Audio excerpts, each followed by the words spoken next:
जय हिंद दोस्तों, आप सभी का स्वागत है आपका अपना YouTube channel Jha exam page पर। दोस्तों, मैं मनीष झा फिर से आपका एक बार स्वागत करता हूं। इस वीडियो में हम यूपी पुलिस को ध्यान में रख करके कुछ मैथ के क्वेश्चन लेकर के आए हैं जो यूपी पुलिस के लिए बहुत ही उपयोगी होगा। यूपी पुलिस की वैकेंसी आने वाली है और अपना तैयारी आप शुरू कर दें। इसी तरह के क्वेश्चन यूपी पुलिस में आएंगे मैथ का, जो हम बीच बीच में बताते भी रहेंगे। इस वीडियो को आप अंत तक जरूर देखना, बहुत अच्छे अच्छे क्वेश्चन हैं। अभी से आप तैयारी करना शुरू कर दें। लेकिन अपनी गाड़ी हम आगे बढ़ाएं इससे पहले यदि अभी तक आपने इस चैनल को सब्सक्राइब नहीं किया है तो इस चैनल को जरूर सब्सक्राइब कर दें, ताकि जब कभी भी हम वीडियो लोड करें तो नोटिफिकेशन आप तक सबसे पहले पहुंच जाए। और बेल आइकन को दबाना मत भूलना दोस्तों। तो हम लेते हैं पहला क्वेश्चन और एक एक करके इस क्वेश्चन को देखते हैं। कहता है इसमें एक तार 56 सेंटीमीटर, एक तार कितना है 56 सेंटीमीटर का त्रिज्या के वृत्त के रूप में मुड़ा हुआ है। यानी एक तार वृत्त के रूप में मुड़ा हुआ है जिसकी त्रिज्या कितना दिया हुआ है 56 सेंटीमीटर का, 56 सेंटीमीटर का। कहता है इसे खोलकर एक वर्ग बना दिया जाता है। इसको खोल करके क्या बना दिया जाता है, एक वर्ग बना दिया जाता है। तो कहता है इस वर्ग की भुजा क्या होगी। तो देखो, इस तार को खोल करके क्या बना दिया जाता है, वर्ग बना दिया जाता है। तो तार का जो परिधि होगा, सरकमफेरेंस, वही तार की लंबाई होगी। इसी तार को, जैसे मान लो ये परिधि है, इसको यहाँ से काट दें या इसको खोल करके ऐसे क्या बना दें, वृत्त वर्ग बना दें। तो यानी इसकी परिधि और इसका परिमाप दोनों क्या होगा, बराबर होगा। तो वृत्त की परिधि क्या होता है 2 पाई आर। तो त्रिज्या यहाँ पर 56 है तो परिधि 2 पाई आर, तो 2 पाई आर। अब ये किसके बराबर है, वर्ग के परिमाप का। तो वर्ग का परिमाप क्या होता है 4 गुने भुजा। ये तो हमें निकालना है। तो भुजा बराबर हो जाएगा वर्ग का परिमाप 4 गुने भुजा। तो इसमें वृत्त की परिधि में आप क्या करो, 4 से डिवाइड कर दो। तो 2 गुने 22/7 और त्रिज्या कितनी है इसकी 56। इसमें कितना से डिवाइड कर देना है, 4 से। तो 7 से काटो, 7 अट्ठे 56, 2 से काटो, 2 दूना 4, 2 से काटो ये 11, यानी कितना बचा 88 सेंटीमीटर। यानी वर्ग की भुजा जो हो गया 88 सेंटीमीटर, यानी 56 सेंटीमीटर त्रिज्या वाला एक वृत्त जिसकी परिधि इसके परिमाप के बराबर होगा। तो इसका भुजा आप निकाल लेंगे तो कितना आएगा 88 सेंटीमीटर। यानी वर्ग का परिमाप वृत्त के परिधि के बराबर दिया हुआ था, इससे वर्ग की भुजा आपने को निकालना है।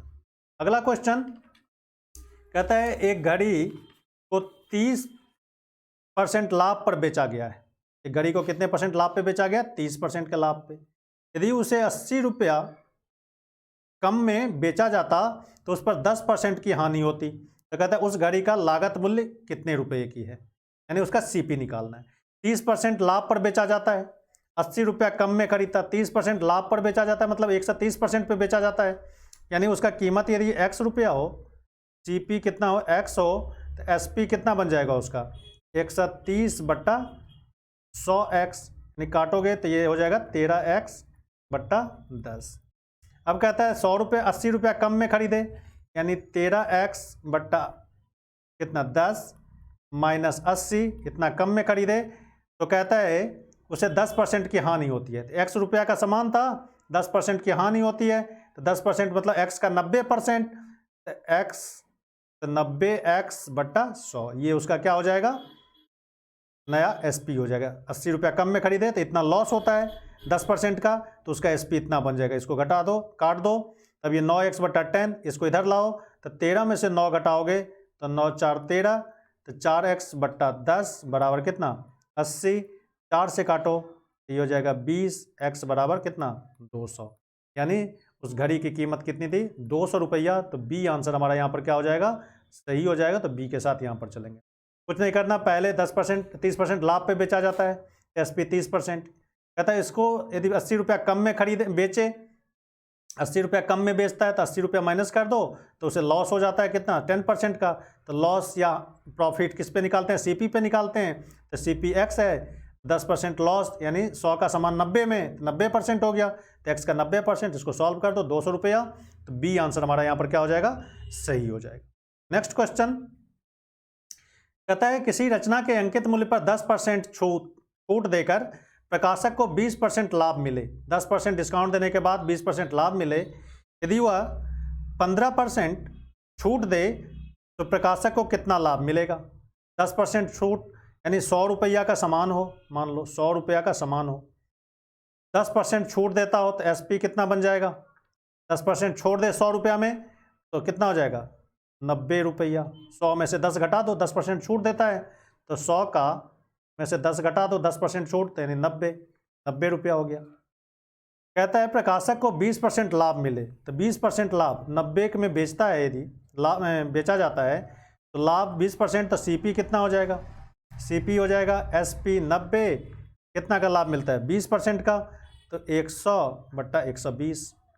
जब आपको एसपी दिया हो तो सीपी निकालने के लिए सीपी × 100/100 प्लस प्रॉफिट परसेंट। अब इसको काटो आप, ये 0 से ये 0 काट दो, 3 से काटो 3 × 9, 3 × 12, 4 से काटो ये 25 यानी 75 रुपया।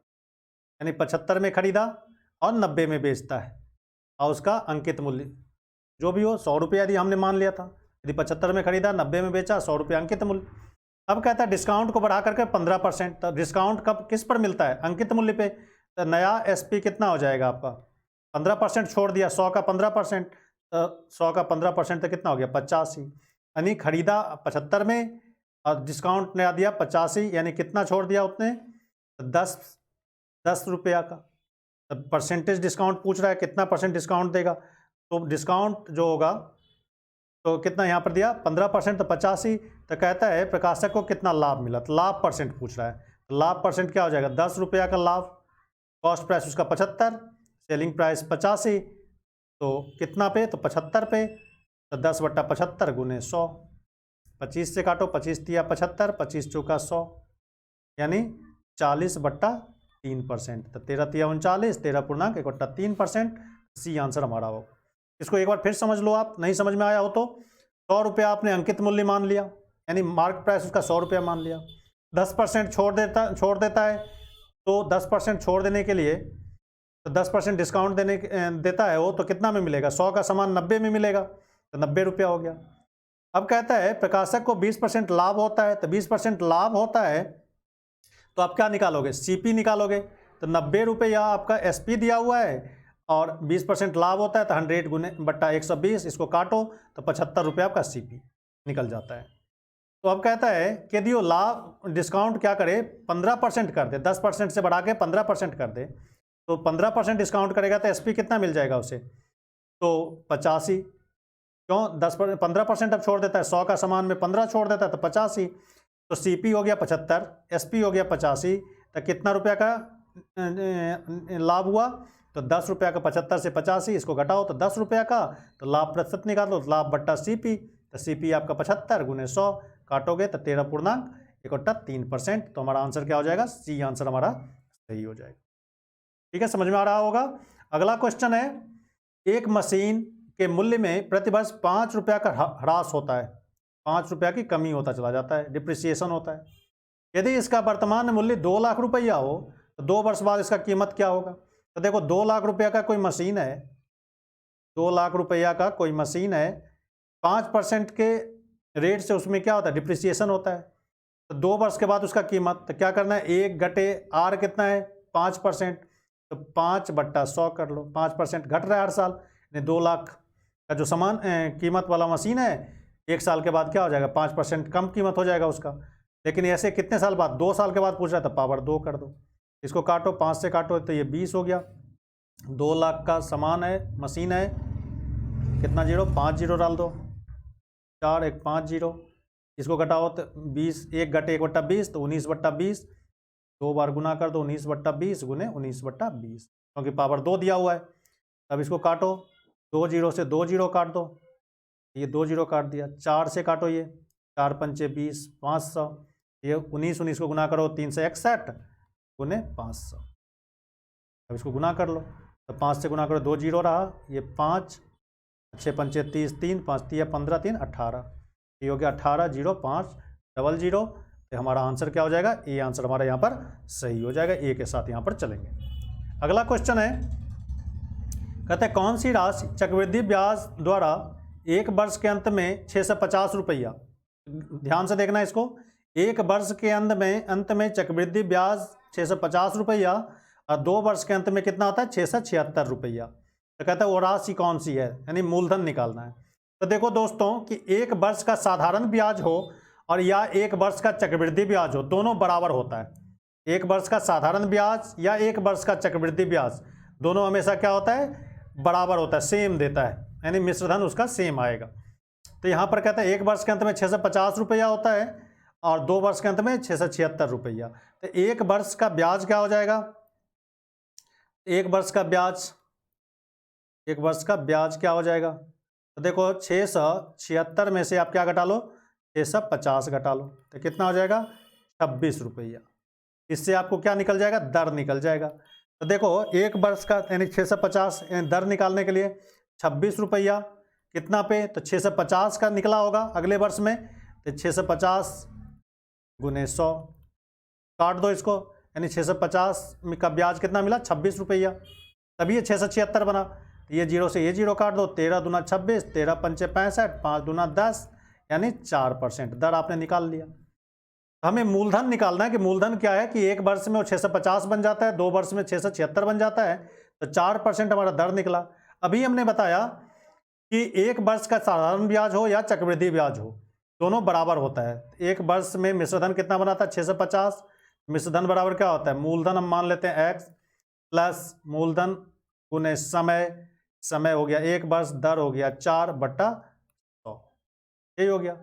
अब इसको करो आप 4 से काटो, तो ये हो जाएगा 25, 25 एक 26x, ये हो गया 26x बट्टा 25 बराबर कितना 650, काटो 13 दूना 26, 13 पंचे 65, ये 50 हो गया, यानी x बराबर कितना हो गया 50 गुने 25 बट्टा 2 से काटो, ये 25, यानी 625 रुपया आपका क्या हो जाएगा, मूलधन हो जाएगा।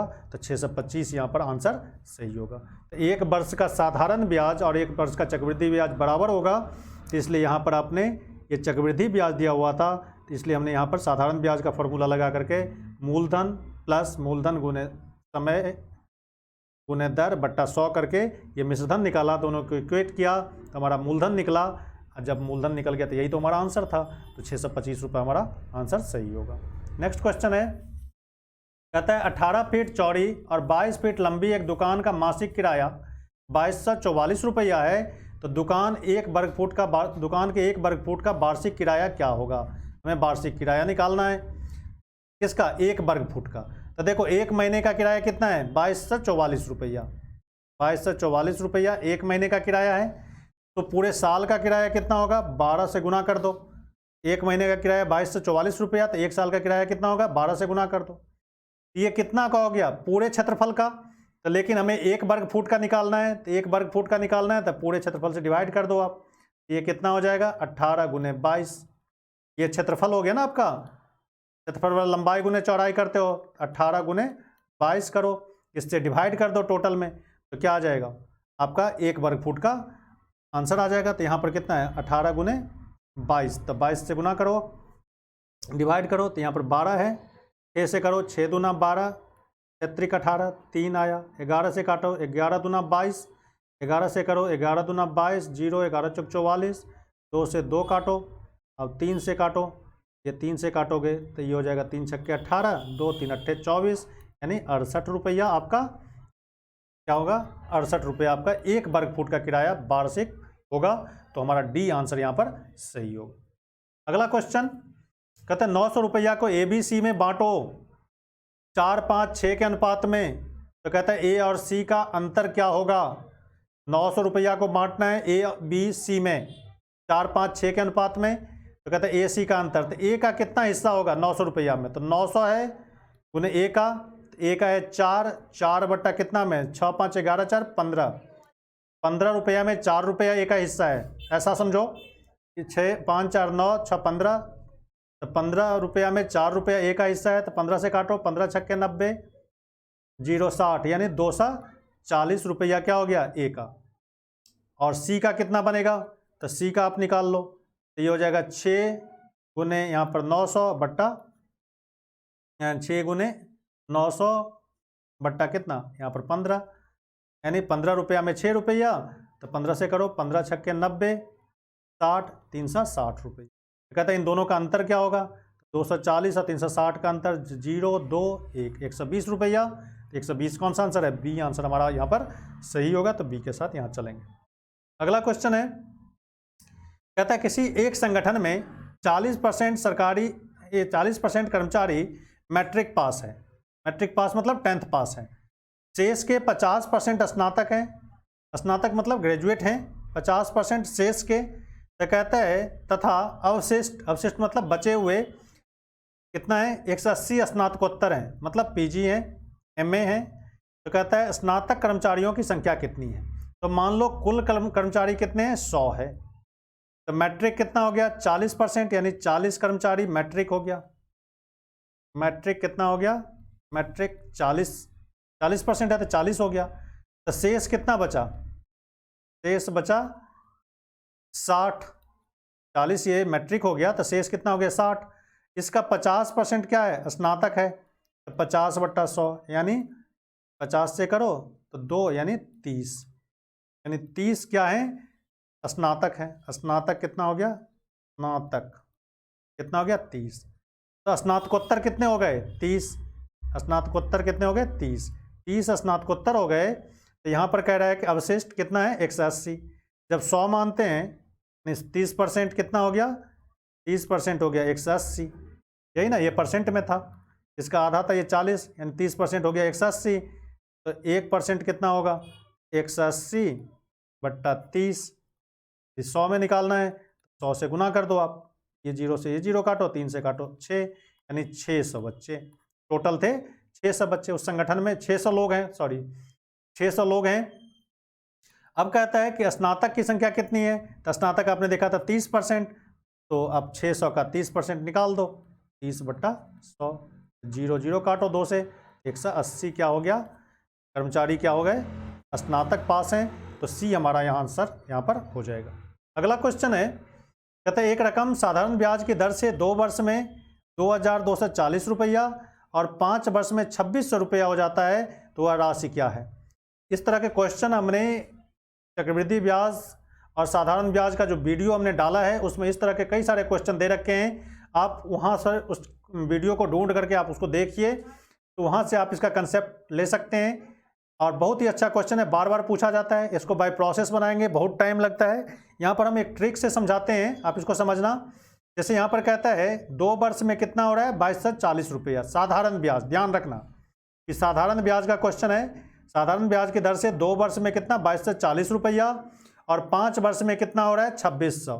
तो इसको आप मान लो T1, ये T1 है, और इसको मान लो आप T2, यानी 2 वर्ष में 2240। इसको आप A मान लो, इसको क्या मान लो, B मान लो। यानी इसको T माना T1, तो इसको T2 मानो। पहले वाले को A मान लो, तो इसको B मान लो। तो यहाँ पर पूछ रहा है राशि क्या है, एक ही बार में पूछना, मूलधन क्या होगा, राशि क्या होगा। तो देखो AT2 याद रखना minus BT1, AT2 minus BT1 बट्टा B minus T1 minus T2, ऐसे याद रखना, T2 माइनस T1, ये याद रखो। तो देखो पहला क्या था, A कितना है, 2240।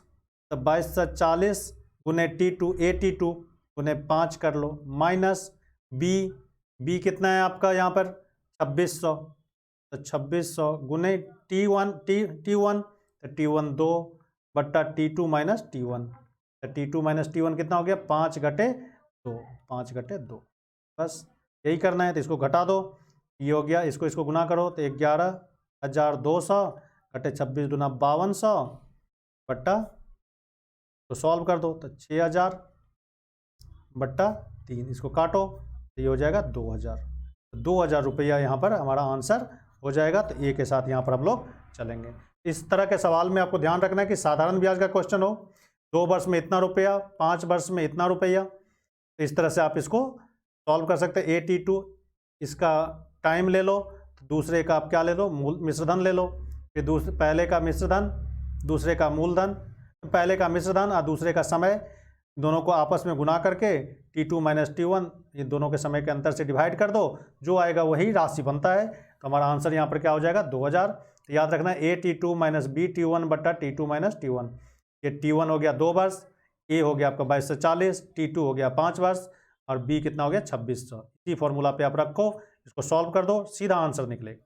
नेक्स्ट क्वेश्चन है, एक घोड़ा और एक गाय प्रत्येक को 12,000 रुपया में बेचा जाता है, बेचा गया। कहते हैं घोड़े पर 20% की हानि तथा गाय पर 20% का लाभ होता है, पर बेचा गया तो पूरे लेन देन का परिणाम हुआ, पूरे लेन देन में कितना का लॉस प्रॉफिट ये पूछ रहा है आपसे।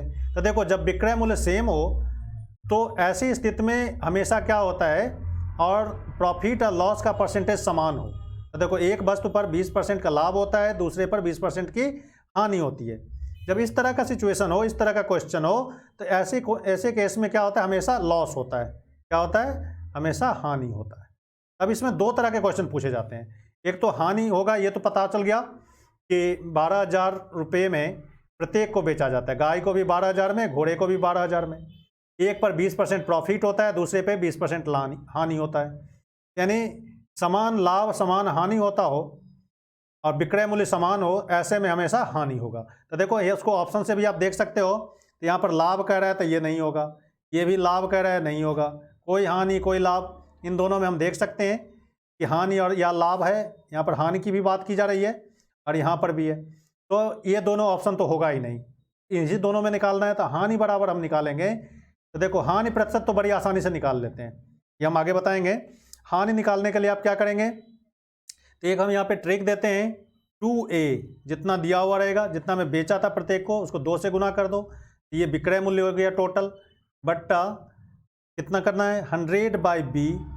B क्या मतलब जितना आपका परसेंटेज दिया हुआ है सामान का स्क्वायर माइनस 1 कर देना है, जो आएगा वही आपका हानि का अमाउंट हो गया। तो 2 गुने 12,000 ये हानि निकलेगा, बट्टा ये 100, यहाँ पर 20 दिया हुआ है तो 100/20 कितना हो जाएगा, यहाँ पे 100/20 करोगे तो कितना हो जाएगा 20 पंचे 105, ये हो जाएगा 25, 5 का स्क्वायर हो जाएगा 25 घटे 1, ये 24 हो गया। इसको आप लिख सकते हो 25 घटे 1 को क्या कर सकते हो 24, एक ही बार में लिख लो आप। तो ये हो गया 12,000 2 गुने 12,000 बट्टा 24। अब कर लो, 2 से काटो तो ये 12 से काटो तो ये कितना हो गया 1,000। यानी 1,000 रुपया का क्या होगा, हानि होगा। मैंने पहले ही बताया था कि ऐसे केस में हमेशा हानि होता है। ऐसे में कभी कभी हानि परसेंट पूछ देता है, तो हानि परसेंट निकालने के लिए आप कुछ नहीं करना। हानि परसेंट होता है B/10 का पावर 100, ये फॉर्मूला याद रखना। जब हानि परसेंट पूछे तो B/10, तो B यहाँ पर क्या हो जाएगा 20, तो 20/10 का पावर 2, यानी 4% का हानि होगा। यदि परसेंटेज में पूछा जाता तो 4% का हानि होगा, लेकिन यहाँ हानि की रकम पूछी जा रही है, कितना हानि हुआ, तो इसको करना है 2A/100/B का स्क्वायर माइनस 1। यानी जितना रहेगा 100, B रहेगा तो B से डिवाइड कर देना 100 में। B कहने का मतलब जितना प्रॉफिट और जितना लॉस परसेंट दिया हुआ है दोनों सेम हो, तो इस तरह से आप कर देना है, तो आंसर आपका आ जाएगा। नेक्स्ट क्वेश्चन है, तो कहता है 2 बर्तन A तथा B के अर्धव्यास 3:2 के अनुपात में। अर्धव्यास मतलब त्रिज्या, 2 बर्तन है, अर्धव्यास दिया हुआ है, मतलब R1 और R2 का मान लेते हैं, R1 और R2 का अनुपात दिया हुआ है 3:2 का। ऊंचाई का अनुपात दिया हुआ है H1 पहले बेलन का और दूसरे बेलन का, ये दिया हुआ है N:1 में। तो कहता है बेलन का आयतन, यदि बेलन का आयतन बेलन B के आयतन से, ये बेलन A लिखा हुआ है यहाँ पे, बेलन A का आयतन बेलन B के आयतन से के आयतन का 3 गुना हो तो N का मान निकालना है। A का बेलन A का आयतन B के आयतन से कितना हो 3 गुना हो। तो देखो दोनों का आयतन निकालो, तो बेलन का आयतन आपको पता है πr²h, इसका भी हो जाएगा πr² हो जाएगा, दोनों का आयतन सेम। तो यहाँ पर पाई काट सकते हो आप, दोनों तरफ सेम है। r², तो इसका r कितना हो गया 3 मान लो, 3x मान लेते हैं, इसका स्क्वायर। h कितना हो गया इसका मान लो n आएगा। अब इसका कितना हो जाएगा, इसका देखो इसका तिगुना है कहता है, तो देखो A का हो गया ये A हो गया, ये B हो गया, तो ए का बेलन ए का आयतन बेलन बी के आयतन का क्या है, तिगुना है, तो इसको 3 से गुना कर लो आप, तो ये हो जाएगा 3। आर कितना हो गया इसका, तो 2x मान लो, 2x का स्क्वायर यहाँ पर दिया हुआ 3 2 के अनुपात में। इसका ऊंचाई कितना हो जाएगा, 1 मान लो। अब हमें n का वैल्यू निकालना है, तो देखो यहाँ 9x स्क्वायर, ये n, यहाँ पे 3, यहाँ पे 2x स्क्वायर, ये हो गया 4 2 दूना 4 तिया 12x स्क्वायर हो गया, 2 दूना 4 4 तिया 12x स्क्वायर। इधर हो गया 3 तिया 9x स्क्वायर, और ये n, x स्क्वायर से x स्क्वायर काट दो, n बराबर 12/9, 3 से 3 तिया 9, 3 चौका 12, तो 4/3 कौन सा है, ये आंसर आपका सही होगा। ए के साथ यहाँ पर चलना है, ये सही होगा आंसर। नेक्स्ट क्वेश्चन है, एक हॉल की लंबाई उसकी चौड़ाई का 4/3 भाग है। एक हॉल की लंबाई जो है, एक हॉल है जिसकी लंबाई चौड़ाई दिया हुआ है, कहता है लंबाई जो है उसकी चौड़ाई का 4/3 भाग है। तो 4/3 भाग है, तो चौड़ाई यदि x है तो लंबाई कितना है, 4x/3 है। कहते हैं अगर हॉल का क्षेत्रफल 300 वर्ग मीटर हो तो लंबाई चौड़ाई का अंतर क्या होगा। तो क्षेत्रफल दिया हुआ है, तो क्षेत्रफल बराबर क्या होता है, लंबाई गुने चौड़ाई, तो लंबाई हो गया 4x गुने x, यानी लंबाई गुने चौड़ाई, ये क्षेत्रफल कितना दिया हुआ है 300, बराबर ये हो गया 300 हो गया। ये हो गया x स्क्वायर, तो x स्क्वायर बराबर कितना हो गया 300 गुने 3 बट्टे कितना, आप ये 4 कर लो, 4 इतना हो गया आपका एक्स स्क्वायर, एल गुने बी कितना दिया हुआ है आपका 300 वर्ग मीटर दिया हुआ है, ये हो गया 4x स्क्वायर बट्टा 3। तो इसको कर लो आप। तो कहता है इसमें लंबाई चौड़ाई का अंतर क्या होगा, ये पूछा जा रहा है आपसे। तो इसको काटो, 900/4 हो गया, ये 3 तिया 9, तो 900 बट्टा यहाँ पे ये 4 है, हमने 2 लिख दिया, यहाँ पे 4 है, ये 4 हो गया। x बराबर कितना हो गया, तो स्क्वायर हटाएंगे तो इधर वर्गमूल हो जाएगा, तो 30/2 काट दो, तो ये 15 हो गया, x बराबर 15। x क्या था आपका, चौड़ाई था, तो चौड़ाई हो गया 15। और फिर पूछ रहा है लंबाई, तो लंबाई इसका कितना हो जाएगा, तो 4 गुने 15/3, 3 से काटो, 3 पंचे 15, तो ये 20। तो लंबाई हो गया 20 मीटर, चौड़ाई हो गया 15, तो अंतर पूछ रहा है, तो अंतर कितना हो जाएगा, तो 5 मीटर। तो 5 मीटर इसमें कोई है नहीं, तो यहाँ पर डी आंसर हमारा सही होगा, 5 मीटर, उपरोक्त में से कोई नहीं। तो कुछ नहीं करना, लंबाई चौड़ाई को गुना करते हैं, लंबाई को चौड़ाई से, तो क्षेत्रफल आता है।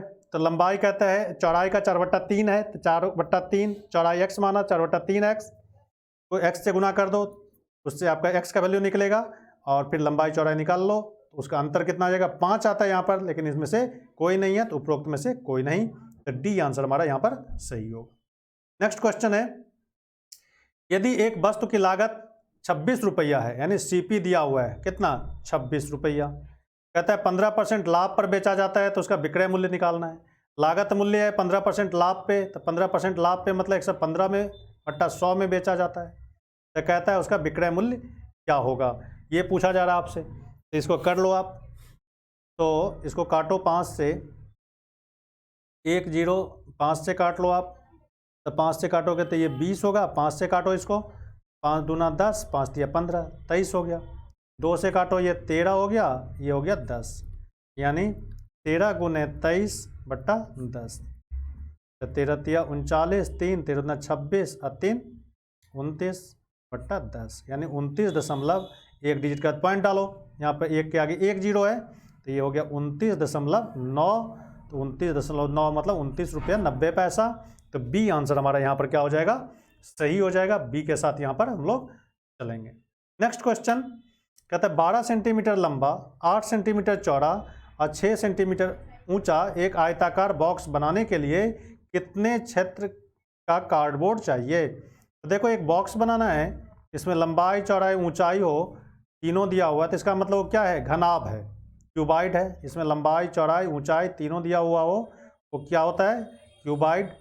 तो एक क्यूबाइड बनाना है, तो कहता है कितना कागज़ चाहिए, कार्डबोर्ड कितना चाहिए आपको, तो ये 12 है, ये 8 है, और इसकी ऊंचाई कितना है 6, तो इसका पृष्ठ क्षेत्रफल निकालेंगे। तो घनाभ का पृष्ठ क्षेत्रफल होता है 2 × LB + BH + HL, यही होता है ना, 2 × ये क्षेत्रफल होता है, किसका? घनाभ का।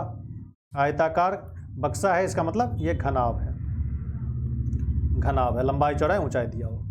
अब ये सॉल्व कर दो इसको। 2L कितना है? 12, 12 गुने 8 प्लस 8 गुने 6 प्लस 6 गुने 12, ये कर लो आप, ये कर लो। 2 12 8 96, ये कर लो। फिर ये 8 छक्के 48 प्लस 12 छक 72, कितना? अब इस सबको जोड़ो, तो इस सबको जोड़ोगे तो 2 गुने इसको जोड़ोगे तो 2 सा कितना आएगा? 16, 2 सा 16, तो इसको गुना करो, ये हो गया 4 सा 32, 4 सा 32 है इसमें, हाँ, तो इतना वर्ग सेंटीमीटर। क्षेत्रफल कभी भी लिख दो 36 सेंटीमीटर स्क्वायर में, ये 432 वर्ग सेंटीमीटर स्क्वायर आपका। अगला क्वेश्चन है, एक कार किसी दूरी की यात्रा को 10 घंटे में 48 किलोमीटर प्रति घंटे की रफ्तार से चलकर पूरा करती है।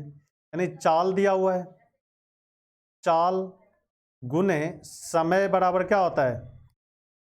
चाल गुने समय बराबर दूरी, ये फॉर्मूला याद रखना है। 10 घंटा में इस रफ्तार से जाता है तो इतना दूरी कवर करेगा। तो कहता है इसी दूरी को 8 घंटे में पूरा करना हो तो कार की रफ्तार कितनी होनी चाहिए? तो दूरी यहाँ पर कितना हो गया? 48 गुने 10, ये दूरी हो गया। अब इस दूरी को 8 घंटे में पूरा करना चाहता है, तो दूरी दिया हुआ है, तो समय बराबर यहाँ पर दिया हुआ है 8 घंटा, तो चाल बराबर पूछेगा, तो चाल बराबर दूरी बट्टा समय। तो यहाँ पर क्या पूछ रहा है आपको? 8 घंटे में करना होगा रफ्तार, तो चाल निकालना है, तो चाल बराबर ये दूरी हो गया, दूरी बट्टा समय। 8 8 छक्के 48, ये 6 से गुना कर दो, 6 गुने 10 यानी 60 किलोमीटर हो गया पर आवर। लेकिन यहाँ पर कहता है अपनी कार को कितना बढ़ाना होगा रफ्तार को। तो देखो पहले कितना था? 48 था, अब कितना हो गया? 60 km पर आवर हो गया। 48 से 60 कितना ज़्यादा हो गया? तो 60 घटे 48 यानी 12 किलोमीटर प्रति घंटा उसकी अपनी रफ्तार को बढ़ाना पड़ेगा। तो 12 किलोमीटर प्रति घंटा इसमें है, कहाँ है? सी आंसर में। तो सी आंसर हमारा यहाँ पर सही होगा। दोस्तों आज इस वीडियो में बस इतना ही, फिर हम लेकर के आएंगे नए वीडियो में कुछ नए सवाल। तब तक आप यूपी पुलिस की तैयारी करते रहिए और अपनी प्रैक्टिस को इतना मजबूत बनाइए, इतना कीजिए प्रैक्टिस, और कि ताकि आपकी मैथ पर इतनी पकड़ बन जाए कि आप एक भी क्वेश्चन न छोड़ें पेपर में। और मैथ के बिना कुछ संभव नहीं है, मैथ आपको करना ही करना पड़ेगा। स्कोरिंग पेपर होता है, यही आपको स्कोर दिलाएगा, तो आप इसको ज़रूर करें। और अभी तक चैनल को सब्सक्राइब नहीं किया है तो इस चैनल को सब्सक्राइब कर दें और ज़्यादा से ज़्यादा इसको शेयर करें। आज बस इतना ही। Thank you very much. जय हिंद।